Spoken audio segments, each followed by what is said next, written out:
নমস্কার, সকলকে আমার আন্তরিক শুভেচ্ছা রইল। সকলে নিশ্চয়ই খুব ভালো আছেন। দেখুন, আমাদের প্রত্যেক জীবনের এমন কিছু কিছু জিনিস আমরা ব্যবহার করি যেগুলো গ্রহ নক্ষত্রের সঙ্গে ডিরেক্টলি কানেক্টেড, এবং সেটা আপনার রেমেডি হিসাবে অনেক সময় কাজে লেগে যায়। কিন্তু আপনাকে জানতে হবে আপনার কোন গ্রহের কারণে কোন সমস্যাটা হচ্ছে। সেটা আপনি না জানলে এগুলো কিন্তু সেইভাবে কাজে লাগবে না। কিন্তু আপনি জানেন আপনার গৃহে দৈনন্দিন এই জিনিসটা ব্যবহার হয়। যেরকমই একটা জিনিস, সেটা হচ্ছে হলুদ। এই কাঁচা হলুদ বা শুকনো হলুদ বা গুঁড়ো হলুদ আপনার গৃহে রান্নাঘরে কিন্তু অবশ্যই আছে। এবং এই হলুদকে আপনি কি কি কাজে ব্যবহার করতে পারেন, এবং আপনার এই কাজে ব্যবহার করার ক্ষেত্রে এই জিনিসটাকে আপনার কতটা পজিটিভ এনার্জি আপনার মধ্যে আসতে পারে, কোন গ্রহের সঠিক প্রতিকার হতে পারে, কোন গ্রহটা আপনার ক্ষেত্রে শান্ত হতে পারে, এটা নিয়ে আজকের আলোচনা করব। প্রথম অবস্থায় দেখুন যে আমরা যখন যে কোনো মাঙ্গলিক যে অনুষ্ঠানগুলো করি, সেই মাঙ্গলিক অনুষ্ঠানে হলুদ কিন্তু খুব গ্রহণযোগ্য, এবং সেই জন্য বলা হয় যে হলুদের সঙ্গে অল্প পরিমাণ যদি যে তেল, অর্থাৎ এখানে বলবো তিলের তেল বলুন বা সর্ষের তেল বলুন, একটু পরিমাণ মিশিয়ে সেটা যদি কপালে আপনি প্রত্যেক দিন পড়তে পারেন, কপালে ফোঁটা নিতে পারেন, বা কোনো শুভ অনুষ্ঠানের দিন দেখবেন যে আপনার হলুদের ফোঁটা দিয়ে দেয়। বিবাহ বা এই ধরনের মাঙ্গলিক অনুষ্ঠানে অবশ্যই দেখবেন যে হলুদের একটা ফোঁটা দেওয়া হয়, বা এই হলুদের নিয়ে যে ক্রিয়াগুলো রয়েছে আগের বিবাহের আগের দিন বা বিবাহের দিন প্রথমেই এটা সর্বপ্রথম সম্পন্ন হয়, কারণ হলুদের মধ্যে রয়েছে পজিটিভ এনার্জি। এবং এছাড়াও হলুদকে বৃহস্পতির কিন্তু, অর্থাৎ বৃহস্পতি কিন্তু গ্রহকে কানেক্টেড হয়।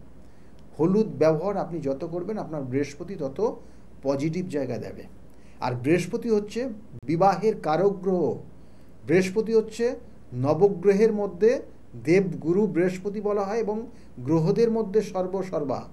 এবং এই বৃহস্পতি হচ্ছে সন্তান কারক গ্রহ, বৃহস্পতি হচ্ছে অর্থ কারক গ্রহ, বৃহস্পতি হচ্ছে সম্পদ কারক গ্রহ, বৃহস্পতি হচ্ছে জ্ঞান কারক গ্রহ, আর বৃহস্পতি হচ্ছে গুরু কারক গ্রহ, বা আপনার বলবেন যে পিতা মাতা, এদের কারক গ্রহ হচ্ছে বৃহস্পতি। ভাগ্যের অবস্থান রয়েছে ভাগ্যপতি বৃহস্পতি। তাহলে এই কানেকশানগুলো রয়েছে বৃহস্পতি। সেই জন্য বলছে বৃহস্পতিকে বলা হয় যে দেবগুরু বৃহস্পতি। তা যে কোনো মাঙ্গলিক অনুষ্ঠানের আগে দেখবেন যে এই হলুদের ব্যবহার আমরা করে থাকি বিভিন্নভাবে। আমরা প্রলেপ দিই, অর্থাৎ আমাদের গায়ে আমরা হলুদ লাগাই, কেউ দেখবেন যে কপালে হলুদের ফোঁটা নেয়। তাহলে এটা শুভ মঙ্গলকারক সূচনাকে বোঝায় হলুদ। এবং আপনি এটা করলে পরে আপনার বৃহস্পতি গ্রহ স্ট্রং হবে, পজিটিভ জায়গায় থাকবে। এবং এটা আপনি করতে পারেন প্রত্যেক বৃহস্পতিবারের দিন করতে পারেন, আর নয় শুভ অনুষ্ঠানের দিন করতে পারেন। আপনার গৃহে দেখবেন যে অনেক সময় নেগেটিভ এনার্জি ক্রিয়েট হচ্ছে, বিভিন্ন ধরনের গৃহে ঢুকছেন, অশান্তি তৈরি হচ্ছে। আপনি আপনার নির্দিষ্ট, অর্থাৎ আপনি যে মেন গেট দিয়ে যেখান দিয়ে ঢুকছেন সেখানে কাঁচা হলুদকে নিয়ে এসে একটা কিন্তু কাপড়ের মধ্যে জোড়াবেন, বা আপনি হলুদ একটা শালু কাপড় নিয়ে আসবেন, তার মধ্যে রেখে দিয়ে ওটা আপনি আপনার মেন গেটের দরজার ওপর ঝুলিয়ে দেবেন। আপনার বাড়িতে পজিটিভ এনার্জি ঢুকবে, নেগেটিভ এনার্জি ঢুকতে পারবে না, এবং আপনার গৃহের নেগেটিভ এনার্জিগুলো আস্তে আস্তে বেরিয়ে যাবে। এটা আপনি করে দেখতে পারবেন, খুব ভালো ফল দেবে। যাদের বিবাহ হচ্ছে না, বা যারা খুব মানসিকভাবে দুর্বল, খুব ডিপ্রেশনে ভোগ করেন, কোনো ক্ষেত্রে হয়তো কোনো কিছু সাকসেস হচ্ছে না, আপনি ডিপ্রেশনের মধ্যে পড়ে গেছেন এবং প্রচণ্ড মাথা গরম হয়ে যায় আপনার, আপনি কি করবেন? প্রত্যেক দিন যদি পারেন এটা খুব ভালো হবে, আর না হলে বৃহস্পতিবারের দিন অবশ্যই করুন। কি করবেন? 1 চিমটি আপনি ওই গুঁড়ো হলুদকেও আপনি ওই জলের মধ্যে, অর্থাৎ স্নানের পর শেষের দিকে 1 বালতি জলের মধ্যে 1 চিমটি হলুদ ভালো করে গুলে ওই জলটা দিয়ে লাস্ট আপনি গায়ে দিন, মাথায় দিন, দিয়ে স্নান করে বেরোন। দেখবেন আপনার মধ্যে একটা পজিটিভ এনার্জি তৈরি হবে। হলুদ এতটাই পজিটিভ গুণ রয়েছে, এবং হলুদের থেকে অনেক কিছু জিনিস তৈরি হয়, হলুদ থেকে অনেক কিছু ঔষধও তৈরি হয়। এবং এর সঙ্গে সঙ্গে বলবো, এর সঙ্গে সঙ্গে আপনি যদি আপনার বাড়ির, অর্থাৎ আপনি দেখা গেলো আপনার রাত্রে ঠিকমতো ঘুম হয় না, আপনি বিভিন্ন ধরনের দুশ্চিন্তা করেন, দুঃস্বপ্ন দেখেন, এবং কখনো কখনো আপনার মধ্যে কোনো কোনো জাতক জাতিকার দেখবেন আত্মহত্যা করার একটা প্রবণতা তৈরি হয়। এবং এক্ষেত্রে বলবো, গার্জিয়ানরা আপনারা যেগুলো দেখছেন বা এই রকম পরিস্থিতি যদি আপনার কোনো সন্তানের দেখেন, তাহলে কি করবেন, সেখানে বলবো একটা গাঁট হলুদ, অর্থাৎ এখানে শুকনো হলুদ নিতে পারেন, এবং এই শুকনো হলুদটাকে নিয়ে তার বালিশের মধ্যে ভরে দেবেন, অর্থাৎ তার বালিশের মধ্যে একদম তুলোর মধ্যে ভরে সেলাই করে দেবেন। দেখবেন যে তার ঘুমটাও ভালো হবে, এবং তার মধ্যে যে অনেক ধরনের দুশ্চিন্তাগুলো সেগুলো আস্তে আস্তে কেটে যাবে। কিন্তু আমি আবার বলছি, গ্রহ নক্ষত্র অনুযায়ী যদি কোনো রকমের নেগেটিভ ভাইব্রেশন থাকে তাহলে তার জন্মছকে, এবং তার সেক্ষেত্রে তার শরীরেও সেইভাবে ভাইব্রেশন করছে, এবং তার জন্য কিন্তু সঠিকভাবে তার প্রতিকার প্রতিবিধান অবশ্যই করিয়ে নেবেন। এবং এর সঙ্গে সঙ্গে বলবো যে আপনি আর একটা কী করবেন না, গণেশকে প্রত্যেক দিন এক চিমটি কিন্তু গুঁড়ো হলুদকে কি করবেন, গণেশজির পায়ে আপনি দিতে পারেন, বৃহস্পতিবার করে দেবেন। এক চিমটি গুঁড়ো হলুদকে নিয়ে আপনি গণেশজির ঠিক পায়ে টাচ করে আপনি আপনার কপালে একবার তিলক কাটবেন প্রত্যেক বৃহস্পতিবার করে। তাহলে বলা হয় যে আপনার জীবনে যে বিবাহের যে বাধা সেটা কিন্তু কেটে যায়। এছাড়া আরেকটা জিনিস আছে, সেটা হচ্ছে কাঁচা হলুদকে পেস্ট করবেন, কাঁচা হলুদ ভালো করে বাটবেন, বেটে তার সঙ্গে বলা হয় যে আপনি বডি অয়েল, কিন্তু সেটাকে বডি অয়েলের সঙ্গে মিশিয়ে পেস্ট করে সেটা প্রত্যেক দিন স্নানের আগে আপনি আপনার বডিতে যদি মেখে তারপরে যদি স্নান করেন, তাহলেও কিন্তু বলা হচ্ছে বিবাহের বাধা কেটে যায়। হলুদ এতটাই কিন্তু ইম্পর্টেন্ট একটা জিনিস, যেটা আপনার প্রত্যেকের, আমাদের প্রত্যেকের বাড়িতে থাকে, কিন্তু আমাদের সেইভাবে ব্যবহারটা আমরা তাকে করি না। শুধু হয়তো রান্নার সঙ্গেই আপনারা হলুদ দেন, কিন্তু এই যে রান্নার সঙ্গে হলুদ দেওয়া, কারণ আপনার লিভারের যদি কোনো প্রবলেম থাকে, যেন দেখবেন যে অনেক ক্ষেত্রে আয়ুর্বেদিক ঔষধ হিসাবে এটা কাজ হয়। যাদের লিভারের প্রবলেম থাকে তাদের দেখবেন যে ওই কাঁচা হলুদ বা ওই হলুদকে যেভাবে হোক সেবন করানো হয়, বা কোনো নির্দিষ্ট পদ্ধতি রয়েছে, সেই পদ্ধতি মেনে তাদেরকে কিন্তু সেবন করতে বলা হয়। তাহলে হলুদ কিন্তু এতটাই গুরুত্বপূর্ণ জিনিস। এবং যদি আপনার ক্ষেত্রে দেখা যাচ্ছে যে কোনো ক্ষেত্রে দেখা গেলো বিবাহ হতে দেরি হচ্ছে, তাহলে কিন্তু লক্ষ্মী এবং আপনার বাড়িতে যদি লক্ষ্মী এবং নারায়ণের ফটো থাকে, তাহলে সেই ফটোর পিছনে বলছে যে এক গাঁট হলুদ আপনি একটা শালু কাপড়ের মধ্যে জড়িয়ে লক্ষ্মী এবং নারায়ণের পিছনে যদি ফটোর পিছনে রেখে দেন, তাহলে আপনার পরিবারের যাদের বিবাহে বাধা হচ্ছে সেটা কিন্তু অতিক্রম করতে পারবে। কিন্তু আবার বলছি, যদি বিবাহের বন্ধন করে থাকে বা বিবাহের যোগগুলো সেইভাবে কানেক্টেড হচ্ছে না, তাহলে এগুলোর জন্য কিন্তু প্রতিকার প্রতিবিধান আছে, অবশ্যই তার সঠিক প্রতিকার প্রতিবিধান করবেন।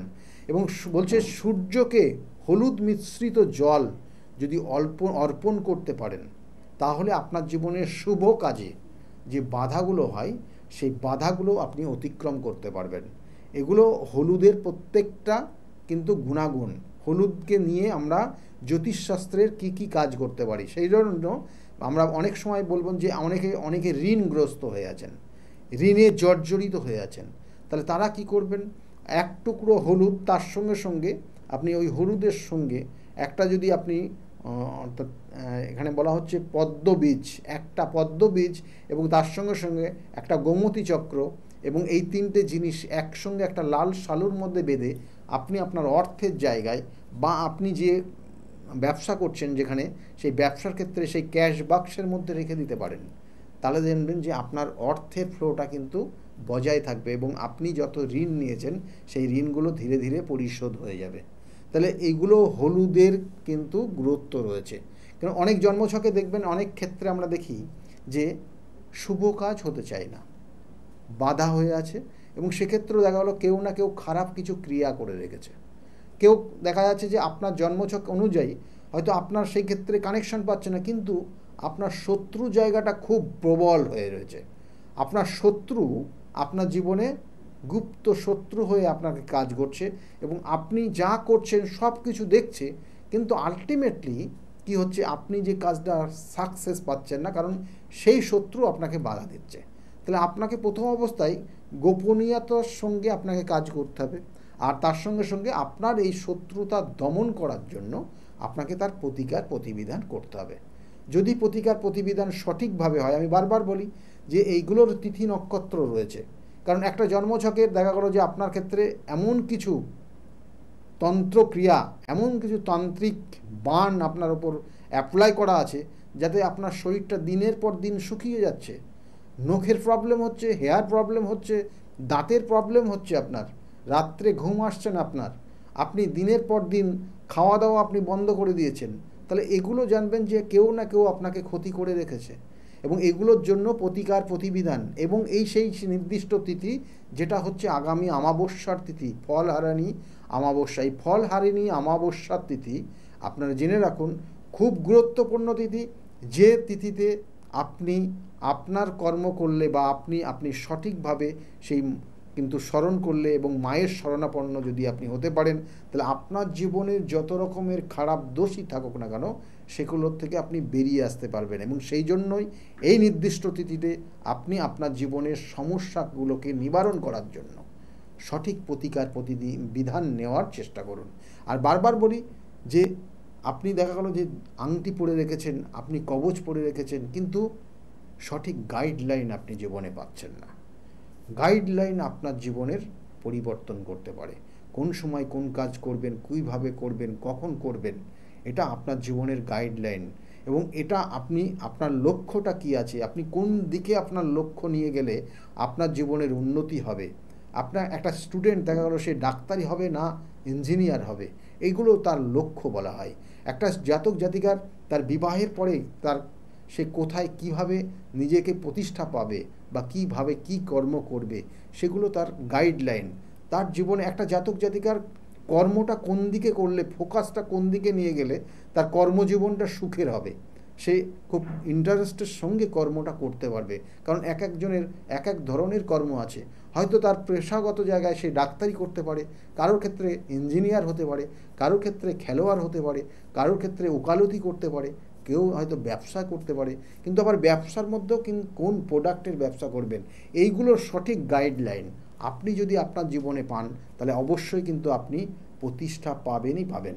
আর আমি বারবার বলে থাকি যে এইগুলোর প্রতিকার প্রতিবিধানও আছে। আপনার জন্মছকের কোথাও না কোথাও খারাপ দোষ রয়েছে, কারোর কালসর্পযোগ, মাঙ্গলিক দোষ, ছন্নছাড়া দোষ এবং এছাড়াও প্রচুর দোষ যেটা আপনার জীবনকে বারংবার বাধা দিচ্ছে।